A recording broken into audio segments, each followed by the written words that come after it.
Good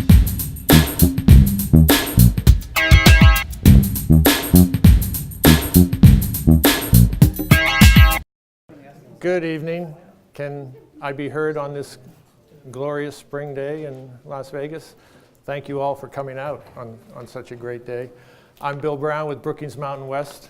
We're very happy to have you here tonight and to deal with an important topic with international implications.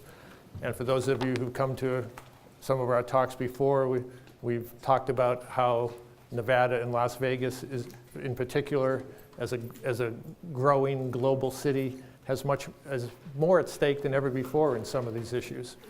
So thank you. Domenico's PowerPoint tonight will be up on our website tomorrow, so if that helps those of you who are note takers in the group, don't have to hurt yourselves tonight. We want you to pay attention to every word he has to say. And as always, we'll have the actual video of the lecture up on our website in a few days. Let me tell you a little bit about Domenico, and I want to read this because it's hard to believe it's true, but if it's on paper, maybe I'll do it.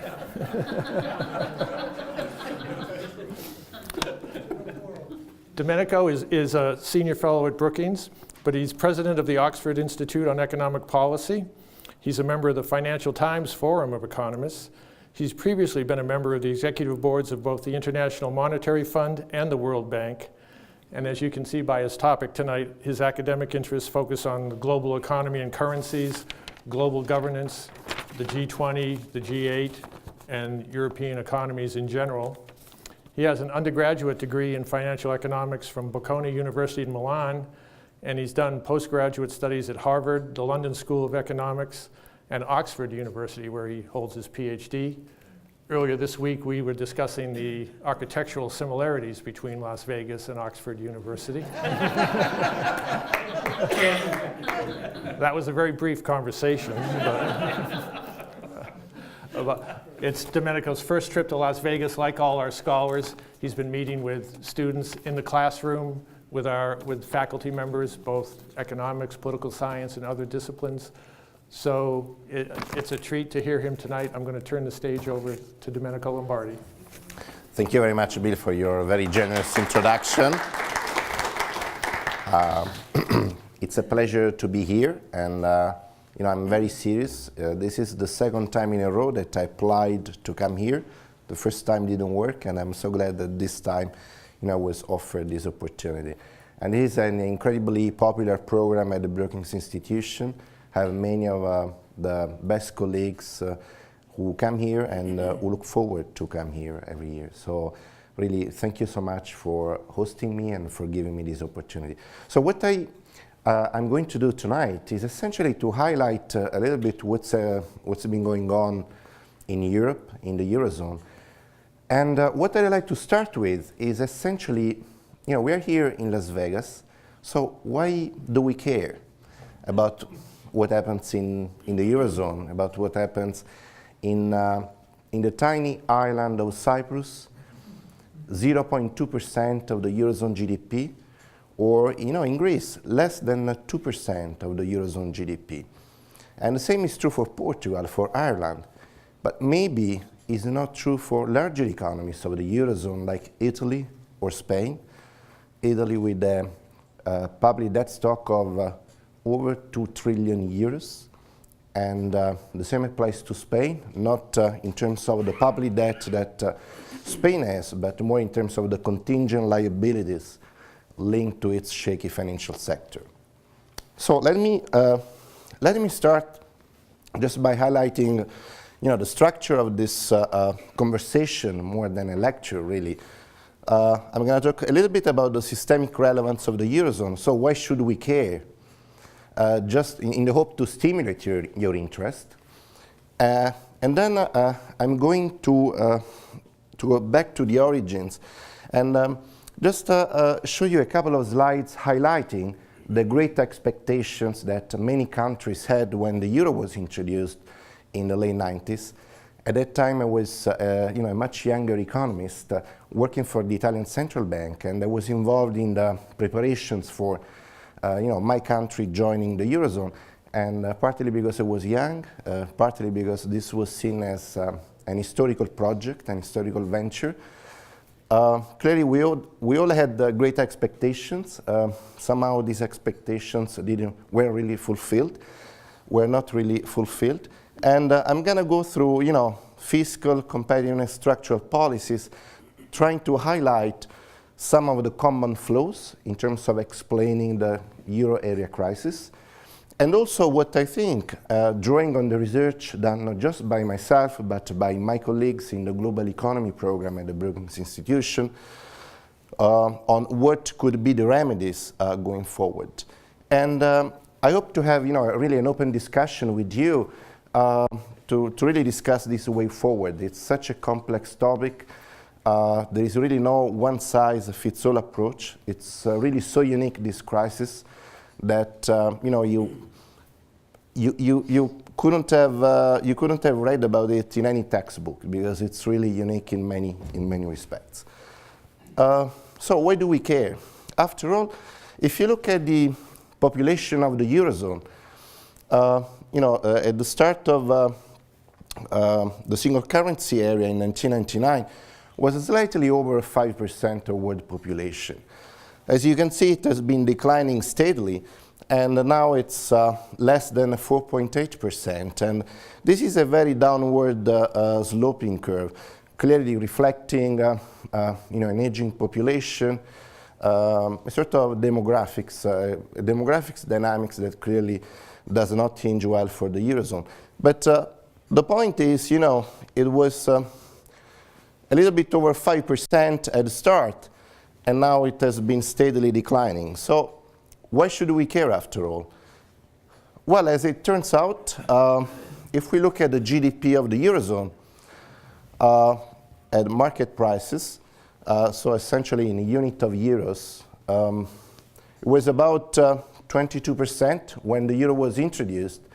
Then it went a little bit up and down. But what we noticed is that, following the great crisis of 2007, 2008, the share of GDP, of Eurozone GDP over world GDP has been declining. But it still, it still accounts for 15–14%. So it's quite relevant. And you can reinforce the argument by saying, this is just the Eurozone. This is just the 17 countries that share the single currency, and clearly excludes an important country like the United Kingdom, which is part of the European Union, although it doesn't share the single currency. And clearly you can make the argument that whatever happens to the Eurozone, of course, has systemic implications for the larger economies like the UK as well. This is just to convince you that the Eurozone has a systemic relevance from a GDP viewpoint. This is the GDP at the purchasing power parity. This is a different way of accounting for the GDP that in a way privileges the contribution to the world economy by developing countries. So you see that the weight of the Eurozone is slightly lower, rightly, about 12%. In the case of the GDP and market prices, it is slightly higher. And that's because, if you use this matrix, developing countries account for a larger share. But in any case, whatever matrix you use, you come up with a significant weight nonetheless. And again, if we look at the Eurozone trade, as a percentage of world trade, in a way, the weight is even more relevant. It started at about 30–31% in '99, and then again it went up and down. Now that the global economy is not doing greatly, still it is above 27%. We have, we all read the papers, of course, in the press. And, whenever we hear that the Chinese economy is slowing down, one of the reasons that is, pointed to is really the slowing down of the Eurozone and of the European market in general, because Europe is not just the Eurozone, the whole European Union is the largest export market for China as well as the United States. And this is, in the end, really why we should care. Just one more reason. We are here in the United States, and the legal tender here is the US dollar, which also happens to be the reserve currency, the currency that everybody abroad uses for international transactions. But although the dollar is the reserve currency, also the euro is still largely used, although it is a reserve currency second to the dollar. Again, if we look at the euro-denominated assets held by banks, this, in the first years following the introduction of the euro, there was an exponential growth. Then it went a little bit up and down. Following the crisis, it went slightly down, but still it accounts for quite a larger share of bank holdings. And then, really besides any quantitative metrics, I would say why the Eurozone crisis is relevant. Well, because it is really a unique experiment in the world. You have these countries that have fought each other for centuries. I had, of course, my grandfathers who have been at war, not just the first, but also the second. And here you have, younger generations who study, a French student who studies in Germany. They can work freely. They can essentially, use the same currency. And, this is something that has really provided a benchmark for many other countries in other regions to look at, to build on, and to leverage on. So really now, with this crisis and the successes, but also now the failures, it's important to understand the nature of these failures, because it doesn't mean necessarily that countries should not integrate from a regional perspective. Of course, there is really a lot of gains from Canada and the United States, to integrate with each other. But maybe, we want to be better aware of the potential as well as, the failures that could come with regional integration. Until the Eurozone crisis struck, there was the idea, at least in Europe, that Europe and European integration was a one-way bet. That, by integrating, you would resolve all the problems. Not just economic problems, but also governance problems. Take the case of my own country, Italy, where I come from. Clearly it's difficult to form a cabinet. It's difficult to pass a law. But, many of the reforms that the country has introduced over time owe a lot to Europe, owe a lot to Brussels, to the directives that have been coming from Brussels. So really, there is a lot to be sort of to acknowledge, but nonetheless, we have also to be aware of the failures in order first to save this project, and also for other countries to sort of share the benefits of financial integration without necessarily going through the same failures. So, I was telling at the start, there were great expectations. And, one way I thought I would measure these great expectations was to take the IMF projections for GDP growth, following the introduction of the euro, and compare those projections with the realized growth rate. And what you can see, again, you don't need to be an econometrician to see that the projections in the green line, they almost systematically outperform the realized growth rate. If you take the case of Italy, this is even more evident. Again, you have the forecasted growth rate for Italian GDP, and you see the distance. Sorry, you see the distance between the projections as well as the realization of growth over time. And I mean, this is 2009. That's the great contraction. Italy doesn't have a particularly sophisticated financial sector. And therefore, many thought it would be immune, or in any case, the spillovers from the international financial crisis would be contained. But look at globalization. Italy experienced a contraction of 5.5% of GDP. The US, where the crisis originated, in the same year experienced a contraction of 3.2%. So just to give you an order of magnitude. But one good thing certainly the euro produced, that's the convergence on government bond yields. Look, in the case of Greece, this is stunning. Greece was paying almost 18% of interest rate on its government bond yields. And when Greece joined the Eurozone, essentially they almost converged with the yields of Germany.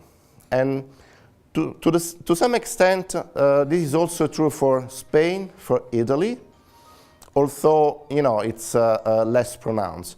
But you do have the same pattern here of bond yields essentially converging on the lower bound of German government bond interest rates. And of course, the chart stops at 2007 because from that year onwards, this is no longer true. And this is part of the problem why I'm here tonight. So, if you read the press, especially the German press, there is always this attitude that, Southern Europeans overspend. So I thought maybe that could be true. Let me look at some basic statistics. And this is, the indicator, this is debt over GDP. So the public debt over GDP, or over income. Again, if you take the case of Italy, Italy joined the Eurozone with a debt to GDP ratio of less than 110%. I mean, still very high. Then there is a little bit of a downward trend. Sorry, I mean, that's really sensitive. So there was a little bit of a downward trend, and then, look at what happens, starting from 2009. You remember, this is the year I told Italy experienced an unprecedented contraction of 5.5% of income. So the debt to GDP becomes much higher. And then look again at what happens between 2011 and 2012. In only a year, there is an increase of 6 percentage points. And please do recall, this difference, 6 percentage points, because this is going to be important for the next two slides. When you look at the fiscal deficit, this is clearly, the difference between revenues and expenditures. I'm simplifying a bit. So you do see that, Germany is clearly the virtuous country, but it fails to comply with the Maastricht Treaty in more than a year. One of the constraints posed by the so-called Maastricht Treaty is that countries cannot run a deficit over GDP greater than 3% each year. So Germany overall has been quite virtuous. However, it breaks the constraint in 2002, 2004, 2005, and of course in 2010 and 9. So Italy breaks this ceiling almost every year. But the other countries do not do much better, especially in the later part of the decade. Look at Spain. It was very virtuous, in the first half of the decade, and then look at what happens following the international financial crisis. Just to put things in perspective, the deficit to GDP ratio for the United States in this year, 2009, was in the tune of 13%.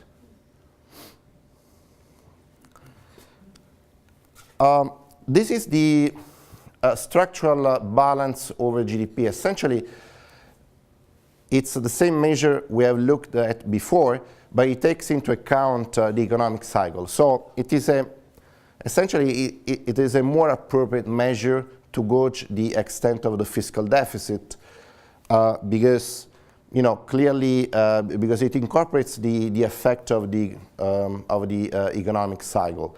So look at here. You can see very clearly that starting from the middle of last decade, there is an attempt to bring the deficit down, and in particular from 2011 and 2012, there is a fiscal contraction, fiscal consolidation of almost 3 percentage points worth of GDP on a structural basis. So, I mean, would you conclude that countries like Italy or France, were they overspending? I mean, I wouldn't really say so. What is really important to notice is that here they were fiscally consolidating, they were axing the budget by 3 percentage points of GDP on a structural basis in a single year. And look what happened in terms of the debt to GDP ratio. So they axed the budget deficit of 3 percentage points. And the debt to GDP ratio increases by 6 percentage points. Essentially, it's worse than a catch-22. Why is that? Because essentially growth is in free fall, and there is a steady contraction going on. So maybe because really the potential fiscal unsustainability of larger debtors, like for instance Italy, is mainly driven by lack of growth. Maybe the point is how you can encourage growth prospects. It's not really the budget. Although, of course, there is a lot of room for improving the budget as well. But just, in terms of priority.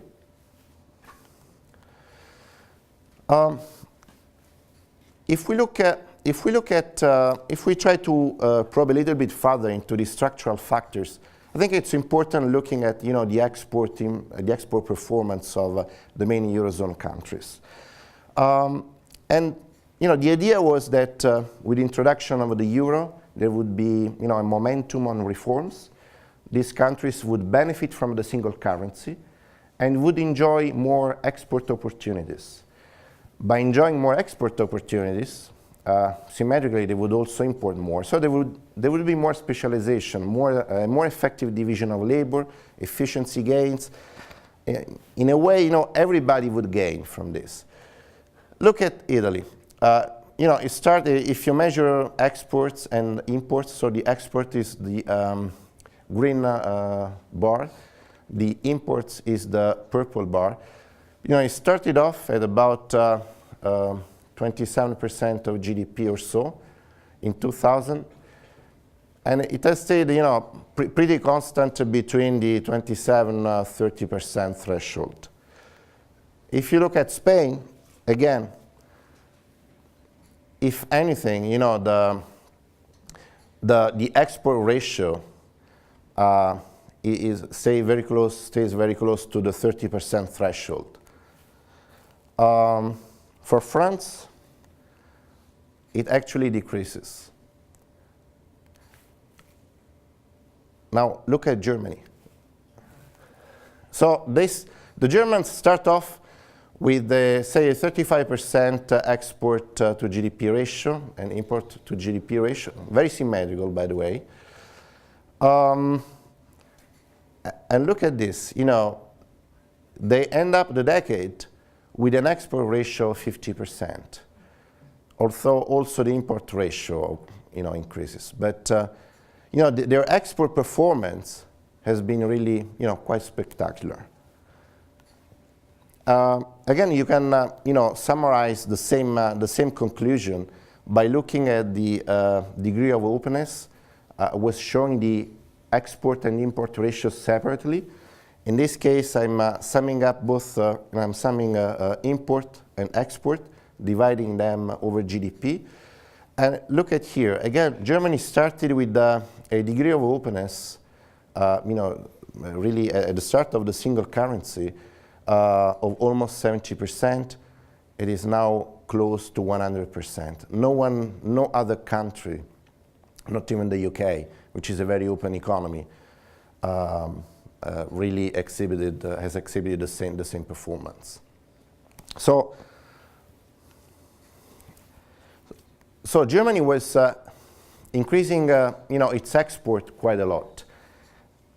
So one question could be, which country or where are German exports going to?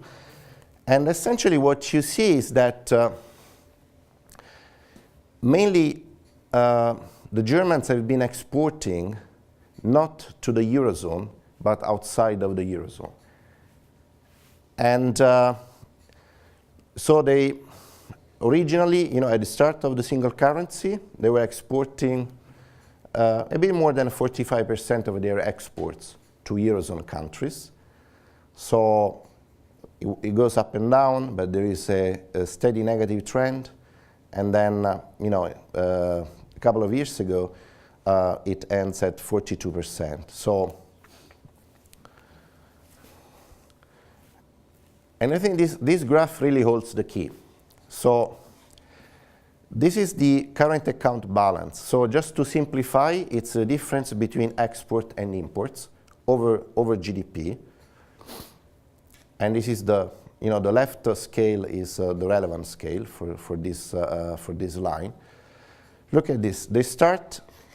They enter the single currency, and it's just a steady upward line.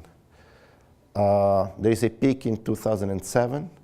Then, of course, they are hit by the crisis, but they manage to keep the current account surplus at a relatively higher level. And what happens to the currency? Because, of course, remember from 1999, the Germans have given up the Deutschmark, so they have a single currency. Well, the current account surplus increases, but what happens to the currency? It depreciates. I mean, that's not something, that's not even China that is able to do that.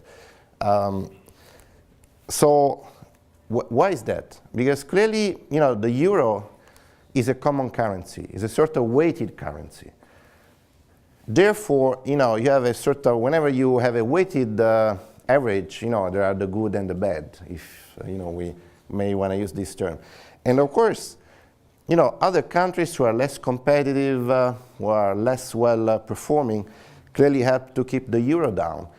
And the Germans have been very effective at leveraging, on this implicit subsidy.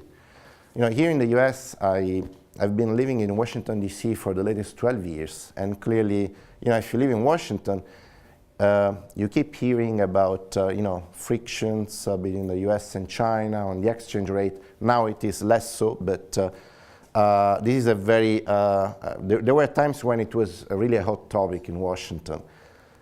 But, look at this spectacular trend. The current account surplus increases and the exchange rate depreciates, the best of all worlds. And again, if you are looking for more evidence, I aggregated the current account balances of the Northern Eurozone economies. So this includes, Austria, Finland, Germany, the Netherlands, the Northern European countries who share the single currency. There is really a very clear trend. What we do see is that, however, the southern economies, have been, they initially ran, a current account deficit. This deficit is, approaching a balance, but still there is a very, high current account surplus.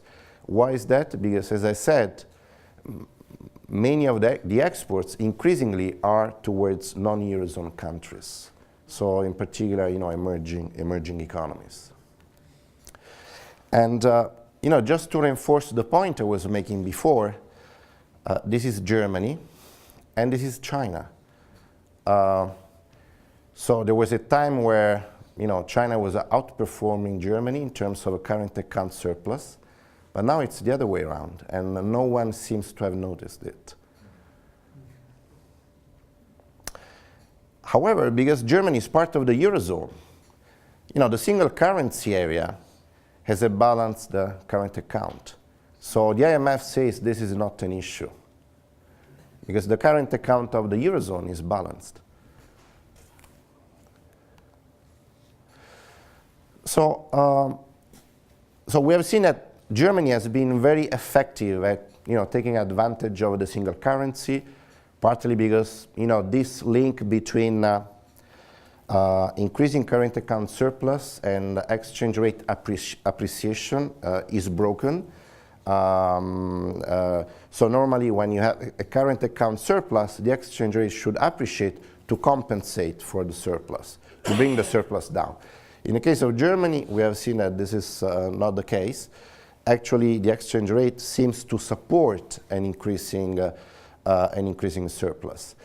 And we have also seen that Germany has been able to increase its export in a more meaningful way than other European countries have done. So why is that? This is France, and we see that labor costs have constantly increased over time, but labor productivity, has not really increased by much. And the same is true, the same story is true for Italy. In a way, it's worse, because again, labor compensation has been increasing since the start of the Eurozone, but productivity has been pretty flat. And the same is true for Spain, of course. But again, look at Germany. So they've managed to keep labor productivity increase at more or less a similar pace of labor compensation. And in any case, the growth of labor compensation has not been of the same magnitude than in the other Eurozone countries. So they've been very effective in taking advantage, yes, of some institutional feature of the Eurozone, a hidden subsidy in the exchange rate, but they have also engineered reforms that other countries have not. And clearly because they've been able to keep productivity growing, but also labor costs under control, they have engineered a growth in competitiveness, what economists call competitiveness, that has resulted in their export being more competitive vis-a-vis other Eurozone countries. And this is captured by the unit labor cost, which is a standard measure that economists use to probe this argument. So now, given that this is a fact, that clearly the southern economies have quite some homework to do, some catch-up to do, what can the Eurozone engineer in order to bring more balance. So we said that one of the issues why the Germans have been so successful at engineering their export growth is that they've been extremely competitive. They've increased actually their competitiveness by moderating wage growth and by keeping productivity growth steady. The same has not been true for the others, for the Southern European economies, as we have said. So, I mean, essentially, if you really want to fill this gap between the Southern economies and the Northern economies, you don't have many options. You can, for instance, keep, say, productivity growth at a certain rate, say 0.7%. If you do so, essentially, you're going to have that wage growth over the next 5 years is going to be negative. And this is needed in order to fill the competitiveness gap between the Southern economies and the German economy. And of course, if you have an economy where wages are going down by close to 3% each year, it's really difficult that you're going to end up with a GDP with a positive growth, of course. So this is really sort of feeding into these depressionary expectations. Alternatively, these economies could try to introduce structural reforms, which they need to. And by introducing structural reforms and promoting more efficiency within their own economies, they can become more competitive over time. However, even if they're able to keep their productivity growth rates at a premium vis-à-vis Germany. So let's say that Italy and Spain their productivity grows at a rate of 2% over 0.7% of Germany. Still, we need labor compensation to go down by 1.5% each year. So, I mean, it's better than 3%, but it is still negative growth. Alternatively, you can increase labor compensation in Germany. So instead of 1.5%, that is the recent historical average, this labor compensation could go up, say, to 4%. And then, salaries would be, they would not be growing. They would marginally decline, but, within a more acceptable range.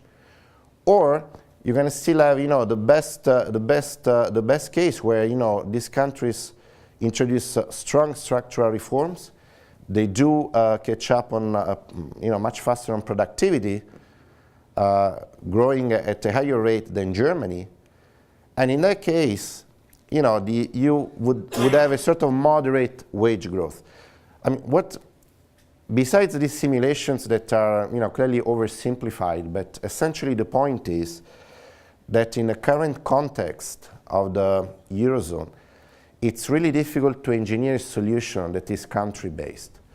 So these economies are so integrated that, of course, the Southern economies need to catch up in terms of productivity, in terms of reducing their wage cost. But it's very difficult for them to do so if this is not part of a coordinated macroeconomic framework. What there has been so far in the Eurozone is essentially a framework where you have a centralized monetary policy, you have a strongly enforced fiscal policy framework, but essentially there is no macroeconomic coordination going on in a broader sense. And I was at a conference in Madrid a couple of weeks ago, 2 or 3 weeks ago, and there was a German colleague of mine saying, look, really the problem for the Southern economies is that they should engineer a growth-led model, a little bit like Germany has done. And I said, look, This may certainly be desirable. Certainly they need to become more competitive. They need to be able to sell their exports. But one thing is, if you say that Greece, which accounts for less than 2% of the Eurozone GDP, has to export more. But if you have all the Southern European economies that have to export more, where are they going to sell their products? To Mars? Because the Northern Europe has a huge current account surplus. So it exports more than it imports. The US, I read that the US wants to become a little bit more like China, so wants to have a more balanced current account at the very least. China still has a sizable current account surplus. The Gulf countries also have a sizable current account surplus. So, I mean, this is logically inconsistent. Again, you can have a tiny island of Cyprus running a huge current account surplus, but this is true, really at the margin. You can't have a significant block of the Eurozone essentially all exporting to nowhere. And I think this is really in a way, the contradiction in which Eurozone policymakers, are falling every time they say that, the Southern economies have to do more. Of course they have to. And, we have seen their dismaying underperformance vis-à-vis some structural variables, labor costs, productivity. I'll show some other, just to reinforce this point. But the basic point is there will never be any catch-up if there is not an agreed-upon framework. And this is not really an excuse for not doing things, for not introducing reforms. Clearly, this coordinating framework has to be conditional. Germany or the northern economies could agree on being part of this coordinated framework, conditional on the implementation of a wide range of reforms in the southern economies. So essentially, this would be very much akin to a sort of contract that is being agreed by the countries of the Eurozone. And this is really where the main issue lies, and where there's been really the least progress. The problem is that, whenever the situation seems to stabilize, then European policymakers become complacent. Then, there is a new crisis, and then they get into emergency mode. So, last week they had Cyprus. Maybe, I don't know, in a few more weeks, there could be some other countries in another part of the Eurozone. So, there has not really been an attempt to put to formulate an exit strategy in terms of a more sustainable approach, a more medium-term approach, rather than really, intervening with emergency measures. And again, just to reinforce my point that the southern economies have a lot of catch-up to do, this is a survey that is done on an annual basis by the World Bank, and it captures the ease of doing business. So essentially, it's a very simple framework that many have criticized, just to be fair. I don't mean to say that this is very comprehensive, but what they do is essentially they ask people who work in the regulatory field of roughly 180 countries, more or less, how many days do you need to get electricity for your business? How many days do you need for registering property? And then, they rank countries based on the responses they get. So this is the latest survey that was done last year, but it refers to this year. That's why, it says to 2013. Now look at Italy. It's 73 out of 180 or 160 countries. Spain is 44. Germany is number 20. So really, there is a lot of catch-up to do. And there are some areas where Italy and Spain perform particularly badly. In case of Spain, really starting a business, it is 136. I'm sure that all the developing countries come before Spain on this parameter. Look at Italy dealing with the construction permits. It's a nightmare. Getting electricity, another nightmare.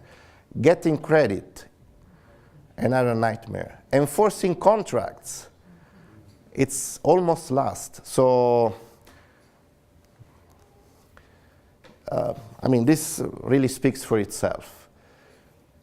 So these are really the results from the latest survey available, which is publicly accessible.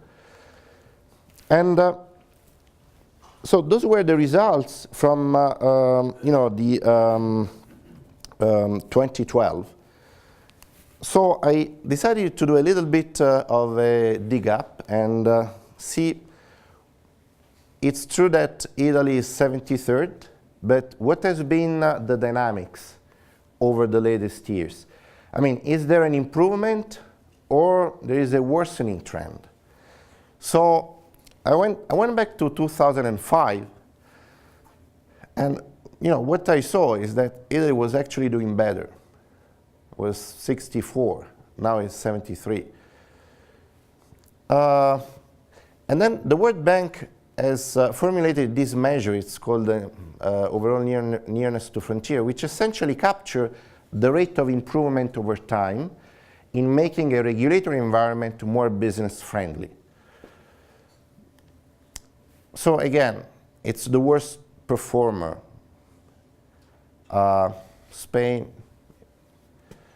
is better, Greece, so and so. Germany actually, even there is a slight worsening, but it's also true that Germany starts from a very high base. So I don't think we should be very much concerned by that. So really, if you look at these rankings, you get a further confirmation that these countries have been dormant in terms of improving their competitiveness, in terms of keeping their wage growth under control and in line with productivity growth. They've also been a little bit complacent in terms of improving their regulatory framework. And other countries have done much better, and this shows up, in the statistics that we have seen in terms of, exports, current account surpluses. But the point remains that the Eurozone is a highly integrated area from a financial, economic, and monetary standpoint, and therefore, what we have seen is that there is a huge scope for contagion. So when you have a centralized monetary policy, when you have a synchronized fiscal policy, essentially shocks get transmitted very easily from one economy to the other. And this is why it is really in the interest, after all, of the whole of the Eurozone countries to try to pull themselves together and devise a more coordinated and effective response to the crisis. But one thing that I believe we have learned throughout these slides is that this crisis has really nothing to do with fiscal policies. If anything, fiscal imbalances are the expression, are the result, are the evidence of other diseases. And I hope that I have pointed your attention towards structural failures, towards competitiveness failures. And this is really where the attention should be focused in terms of really solving the crisis. But these are the areas where the least attention is being devoted right now.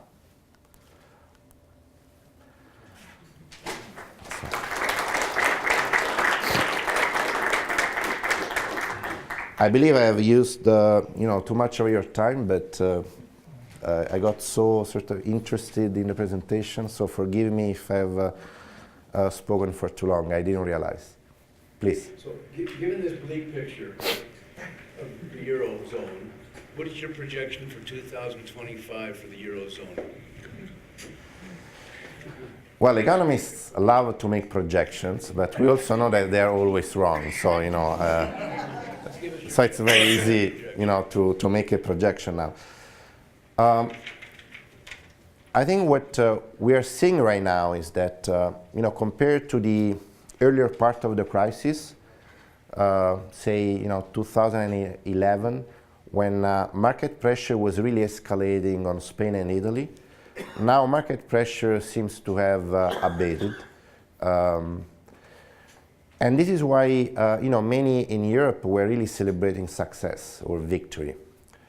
Actually, what is now happening is something even more dangerous, because until last year or so, you would have this top-down pressure, this financial market pressure that was reflecting in high spreads, high yields. But, that source of pressure, in a way, could have been contained through a more aggressive deployment of firewalls, through a more aggressive monetary policy, as eventually, has been the case. I think now it's much worse because, again, if you take the case of Greece, they lost roughly 22% of income. The United States, under the Great Depression, lost 25% of income. If you take the case of Italy, I didn't compute the loss of income, but if you add up this negative growth rate, 5.5% in 2009, last year minus 2.4%, this year maybe 2%, and who knows next year.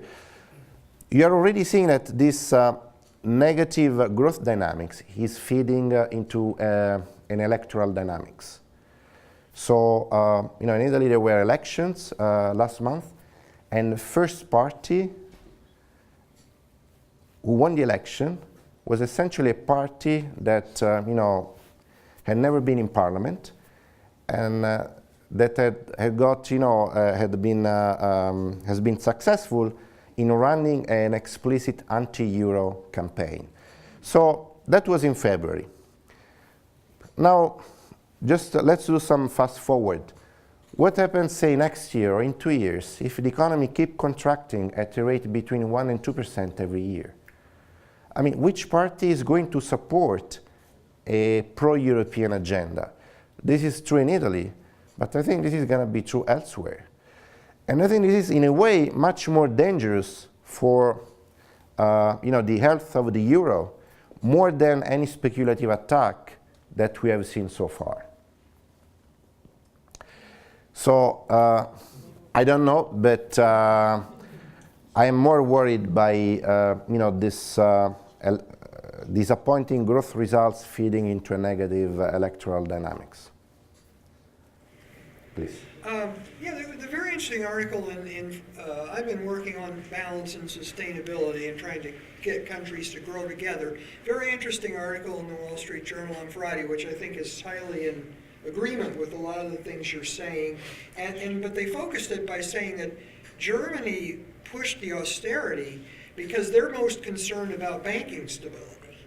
They can do the trade, they're growing strongly, whereas the other countries really need that growth, and they need to find ways to balance their trade and grow more than they consume.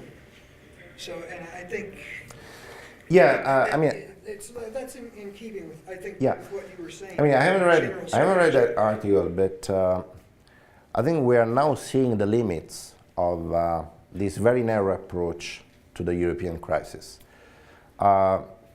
There is the so-called debate on fiscal multipliers. Now, I'm not going to enter into the details, but essentially what we know is that if a country is coming out of a recession, if households and firms have difficulty in accessing credits, then fiscal consolidation is mostly depressive on growth in the short run.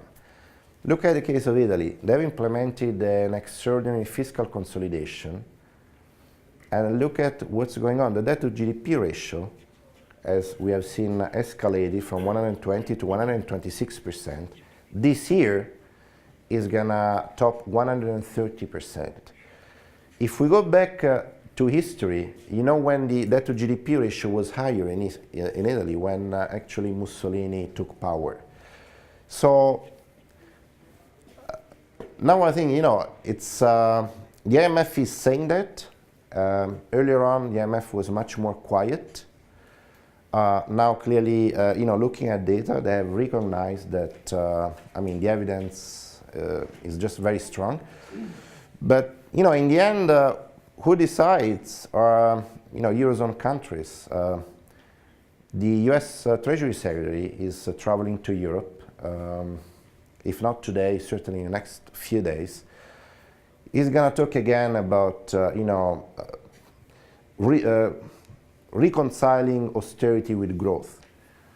But in the end, you know, if you look at the German public opinion or the public opinion of some other northern countries, you know, there is only so much you can do. And I think, you know, many say that if, you know, in September, following the German elections, there is a social democratic administration, they might be more sort of open towards these issues. I don't think so, and you know, I'm saying this on the record because, in the end, you know, an SPD German chancellor or a CDU German chancellor, they will have to make decisions based on the German public opinion, and whether it's from the center left or the center right, there is an extraordinary convergence. So I think we have to see a little bit more blood in the battlefield in order to convince that, you know, the risk of losing the euro are so, you know, is so high that maybe it's worth experimenting more. If I were a German policy, And then, yeah. Sorry, isn't the euro as a concept, which was a grand experiment, going to eventually become a grand failure? And that is based upon the fact that a consolidated currency, a monetary union without fiscal union or without credit union is going to end up not allowing countries like Cyprus and Italy and Spain's productivity to be reflected in a natural exchange rate. Yes, that's very true. But it's also true that, you know, clearly you have sovereign nations ceding their sovereignty voluntarily. And this is a unique experiment. So far, you know, until a few years ago, it only had pros, no cons. And therefore now the challenge is how to overcome, you know, these issues. I mean, clearly we have no counterfactuals. There are some studies that suggest that if Italy were to pull out of the Eurozone, it might be in a better shape. I mean, clearly these are kind of, you know, assessment made under simplified assumptions in a kind of laboratory. But it's also true that Europe has provided a unique source for modernizing the economies of Southern Europe. So, I mean, really, I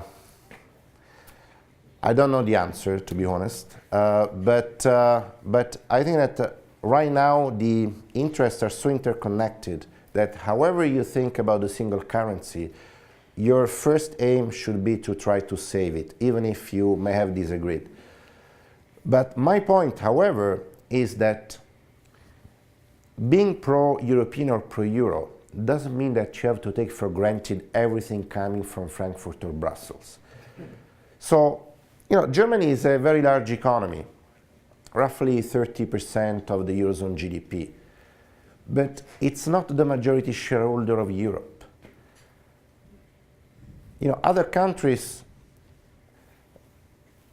have, you know, slightly smaller economies, but, you know, there are still significant minority shareholders. And I think, you know, countries like Italy, Spain should be more dialectic in their relationship with the Eurozone authorities.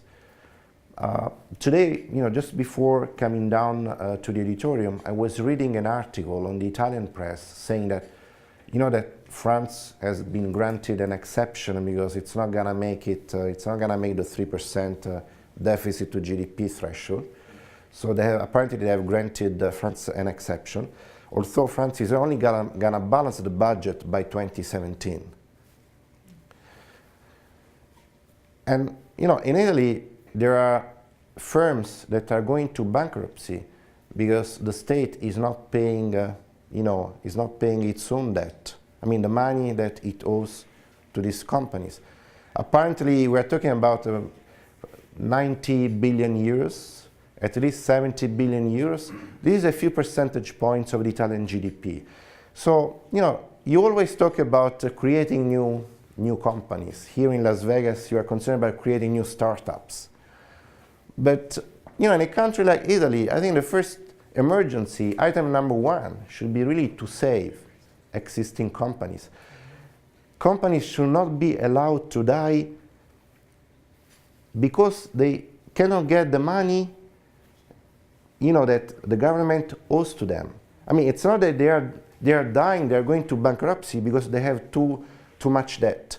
They have too much credit to the government, which is absolutely. But the problem is that if now the government were to allow the payment for all these arrears, the deficit to GDP ratio would increase. And therefore, you have to kill more entrepreneurs in order to save, this threshold of, the 3% of deficit to GDP ratio. I think, this is partly the fault of Europe, but in the end, it's also the fault of the Italian authorities, that they need to go to Brussels and be more dialectic, to leverage on their bargaining power. Because after all, if you are a small depositor, this is a problem for you. But if you are a large debtor, this might also be a problem for the bank. So again, you should fairly, but you should make this point. Sure. If I was a European policymaker and I saw that last slide about increasing my wages by 4% a year to minimize the pain in the other countries, my first thought would be, well, that's wonderful, but all of my manufacturing base will now go to the United States, will go to Asia, will go to Mexico, where the wages aren't rising by 4%. So it seems like you're looking at Europe in isolation and not remembering that if Europe, Germany does that, it won't go to Greece and Italy, it's going to go to the United States, which is fine for us, and Japan, and China and Vietnam. Yeah, but this is, only true, up to a point. In the end, in Germany, there's a lot of room for absorbing imports. So clearly they're going to export, they might export less compared to what they import. But no one is saying that the German competitiveness should be eroded. But just, you can't have a situation where countries are losing income by 20%, they're starving for demand, and then there are countries who save, exceedingly. Yes, I'm not political comments by any means, but I wanted to go back to your discussion about Italy, with the government being more fiscally conservative and cutting spending 3%, and then the economy getting much worse. I've heard the argument that governments should actually spend more money rather than less to prevent this downward spiral. What would you recommend to governments facing these situations? Certainly, whenever there's, whenever private demand is constrained, what textbook economics would suggest, I'm speaking under the control of my academic colleagues here, clearly public demand should increase to offset the falling private demand. However, it's also true that Italy does have an important public finance issue. I mean, the debt is what it is. I think the problem in the case of Italy and other countries has been really in front-loading this fiscal adjustment. So, I mean, in the end, what really matters is that there is an horizon where you cut down your budget deficit, maybe at a lower rate, at a lower pace, but in a much more credible and sustainable way. My concern is that, yes, you maybe show your teacher or your professor that you have done your homework and you are really great. But maybe if you have not learned, if you have not grown up, maybe there is not much point. So, I would like to see an economy where maybe the budget deficit this year is slightly higher, but nonetheless, in a few years, the public finance situation is going to look much more sustainable because there will be less families on the street and less entrepreneurs who will have shut down their enterprises. So it's really a matter of pace, how you modulate the fiscal adjustment.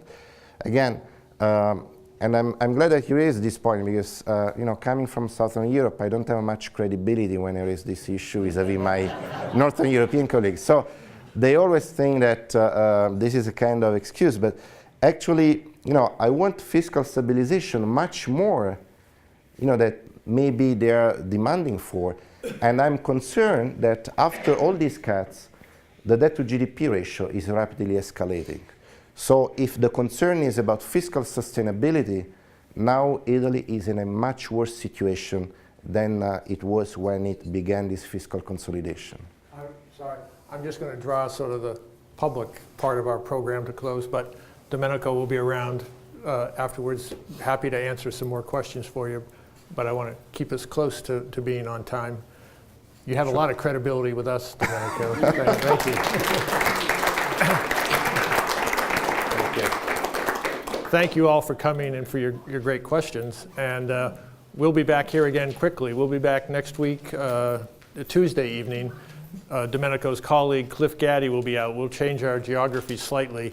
Cliff's an expert on Russia and is going to help us take a look at the Russian economy. And he will have just published, I think he'll be bringing some copies hot off the press with him of his new book on Mr. Putin. And if you can join us then, you're in for a real treat. So Domenico will be around. Thanks again for coming. Hope we see you next week. Thank you.